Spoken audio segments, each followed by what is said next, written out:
ဒီနေ့မှာတော့ဂျပန်အန်နီမီကားလေးကိုတင်ဆက်ပေးသွားပါမယ်။အမျိုးသမီးကိုရန်တော့အပိုင်း1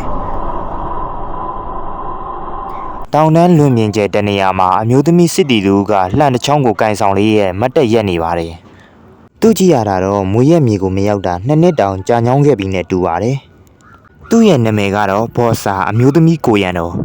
ဒီလိုနဲ့လေကွင်းနေကြတဲ့ဖျက်လျှောက်တဲ့အခါပျော်ပျော်ရွှင်ရွှင်မြူးမြူးတူတူနဲ့ခလေးတို့ကတချင်းဆူသွားတာကိုတွေးလိုက်ရတာပေါ့တနေရာမှာလေလူကြီးတယောက်ကသူ့ကိုစိုက်ကြည့်နေပြီးတော့အမျိုးသမီးစစ်တီတူကိုမြင်နေကြမဟုတ်လို့ကြည့်နေတဲ့ပုံပါပဲဒီလိုနဲ့နှစ်ယောက်သားစကားပြောလိုက်ကြပြီးဘော်စာဒီမျိုးကိုလာရတဲ့အကြောင်းရင်းကတော့လှန်ကိုပြုတ်ပြင်ဖို့ပဲဖြစ်ပါတယ်ဒီလိုနဲ့လူကြီးကလည်းဘော်စာနဲ့စကားပြောပြီးရှေ့ဆက်လျှောက်လာခဲ့ကြတာပေါ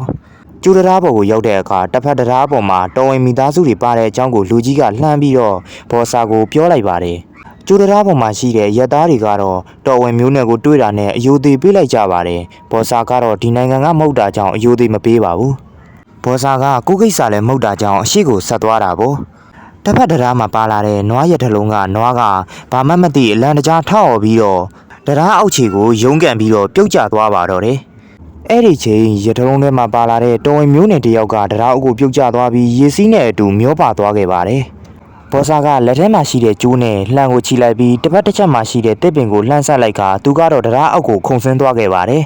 ်ရေစီးကတန်းနေပင်မဲ့လဲကြောက်တုံးကြီးပေါ်ကိုတက်ခါမျောပါသွားတဲ့လူကိုလှမ်းကြည့်လိုက်ပြီးနောက်ဆုံးမှာတော့ကယ်နိုင်ခဲ့ပါတယ်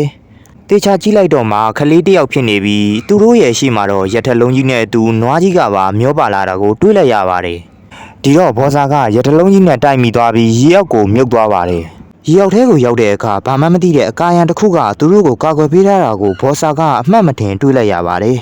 ်နောက်ဆုံးမှာတော့ဘော်စာကခလေးကိုကင်နိုင်ခဲ့ပြီးကမ်းပေါ်ကိုအောင်မြင်မြင်ပဲတက်လာနိုင်ခဲ့ပါတယ်ဒီတော့ခလေးနဲ့အတူပါလာတဲ့အချွေရန်တွေကသူတို့ရဲ့တခင်လေးကိုပြုစုနေတဲ့အချိန်ဘော်စာကတော့တစ်ဖက်တစ်ချက်ကိုထွက်သွားခဲ့ပါပြီတန်နေရာမှာတော့တန်ဒီဆိုတဲ့လူကခလေးတွေကိုဘော်စာရောက်လာပြီလားလို့လာမင်းနေခဲ့ပါတယ်ဒီတော့ကလေးတွေကဘော်စာမရောက်လာသေးတဲ့အကြောင်းကိုရှင်းပြလိုက်ပြီးရောက်လာတဲ့အခါကျရင်သူ့ကိုအရင်ဆုံးလာပြောပါမယ်လို့ကတိပေးလိုက်ပါတယ်တန်ဒီကဆေးပင်လေးတွေရှားစရာရှိတာကြောင့်ကလေးတွေကိုနှုတ်ဆက်ပြီးထွက်သွားခဲ့တာပေါ့ဘော်စာကတော့ညပွဲစည်းတန်းတစ်ခုမှာအစားအစာဝယ်စားနေပြီးသူ့နောက်ကနေနောက်ရခံပြီးလိုက်လာတဲ့လူတွေကိုတွေ့လိုက်ရပါတယ်ဒါကြောင့်ဘော်စာကပတ်စံရှင်းထားခဲ့လိုက်ပြီးလူရှိနဲ့လမ်းကြားတက်နေရာကိုဝင်ပြေးလိုက်ပါတယ်ဒါပေမဲ့ဟိုလူတွေကတော့ဘော်စာကိုအရှိအနောက်ညှက်ပြီးတော့ဖမ်းမိလိုက်တာပေါ့တကယ်တော့မနက်ကတော်ဝင်မျိုးနယ်တယောက်ကိုလှန်ကိုင်တဲ့သူရဲကောင်းတယောက်ကကယ်သွားပြီးခဲ့တာကြောင့်သူရဲကောင်းကိုလိုက်ရှာနေခဲ့ခြင်းသာဖြစ်ပါတယ်။ဘော်စာကိုမေးတဲ့အခါဘော်စာကတော့မတီးဘူးလို့ဖြေလိုက်ပါတယ်။ဒီအချိန်မှာပဲရှေ့နှစ်ယောက်ကဘော်စာကိုဝင်ပြီးတော့တိုက်ခိုက်ပါတော့တယ်။ဘော်စာကသူ့ရဲ့လှန်ကို2ချက်လောက်ပဲရမ်းပြီးတော့ဟိုနောက်ကောင်ကိုအလွယ်လေးအနိုင်ယူလိုက်ပါတယ်။အရှိမရှိတဲ့တကောင်ကိုလမ်းမြေကိုလှမ်းနဲ့ထောက်လိုက်ပြီးနင်းအစစ်နဲ့ဆိုရင်ဒါမထုတ်ခင်မှာနှစ်ခါပြန်တေသွားလိမ့်မယ်လို့ပြောလိုက်ပါတယ်။နောက်တော့ပါလာတဲ့ဖိုးကြီးကပြပြတလဲဘော်စာကိုတောင်းပန်လိုက်ပြီးတော့ဘော်စာကသူရဲကောင်းဆိုတာကိုတီးလိုက်ပါတယ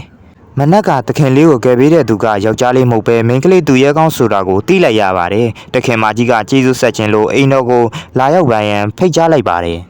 ်ဒီတော့ဘော်စာကလှန်ကိုချထားလိုက်ပြီးသူတို့နဲ့လိုက်သွားခဲ့ရတာပေါ့ဒါကြီးကတော့ဝင်းကြီးတော်ရဲ့အဆောင်ရှောက်ဘာကြီးလဲတော့ကျွန်တော်လည်းမသိပါဘူးဘော်စာကအိမ်တော်ကိုရောက်တဲ့အခါရေချိုးလိုက်ပြီးအပေါ်ကနေလှမ်းကြည့်တဲ့အခါမြို့ကိုထင်းထင်းကြီးမြင်နေတာကြောင့်လှလိုက်တာလို့ရေရုပ်မိလိုက်ပါတယ်မြို့ကြီးကအိမ်တော်ကြီးကပါဒီလောက်တောင်ခမ်းနားနေတာဧကရေဘရင်မင်းမြတ်ကဘလောက်တောင်ချမ်းသာမနေမလဲဆိုတာကိုဘော်စာတွေးမိလိုက်ပါတယ်ဒီလိုနဲ့စားတော်ခန်းကိုရောက်တဲ့အခါဘော်စာအတွက်ဟင်းတွေကစုံစမ်းစီနေတာကိုတွေးလိုက်ရပါတယ်ဘော်စာလည်းဟင်းတွေကိုကြည့်ပြီးတော့ရင်သက်ရှူမောနေတာပေါ့အခန်းထဲကိုဘိုးကေနဲ့လူကြီးတယောက်ကဝင်လာပြီးမင်းသားလေးကိုကယ်ပေးလိုက်တဲ့ကျေးဇူးကြောင့်ဘော်စာကိုမွေတုပ်တစ်ထုပ်ပြစ်ပေးလိုက်ပါတယ်နောက်တော့တခင်မကြီးကဘော်စာကိုဒီညသူ့အိမ်ဆောင်မှာအိပ်ဖို့အတွက်ဖိတ်ခေါ်နေကြောင်းကိုပြောပြလိုက်ပါတယ